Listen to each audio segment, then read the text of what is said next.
Shri Markandeya social foundation संचलित पद्मशाली सखी संगम तर्फे मैत्री दिवस उत्साहात साजरा करण्यात आला।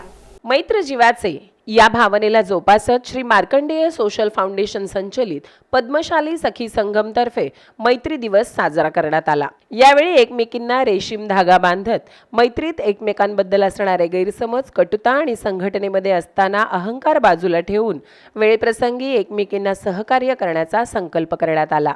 रविवारी मैत्री दिनाच्या निमित्ताने एकमेकींना फ्रेंडशिप बँड बांधण्यात आले। यावेळी पद्मशाली सखी संघमच्या कला चन्नापट्टण, मेघा इट्टम, ममता तलकोकुल, भाग्यलक्ष्मी तुम्मा, हेमा मैलारी, अंबिका मॅकल, आरती आडम, वंशिका जक्का, लता कुंदारम, जयश्री भीमनपल्ली, उमा गज्जम, वर्षा चिप्पा, संगीता बोडा, रोहिणी संगा, लक्ष्मी गाजूल, कल्पना कैरमकोंडा, कविता साखरे, कल्पना कट्टा, अंबुबाई पोतू, लावण्या मच्छा, रजनी जिल्हा, सुनीता कोंकाटी, सुरेखा आडम आदी उपस्थित होते। यावेळी सर्वांच्या चेहऱ्यावरून आनंद ओसंडून वाहत होता। तसेच हॅपी फ्रेंडशिप डे म्हणून नारा देत जल्लोष करत सर्वांनी हा मैत्री दिन साजरा केला।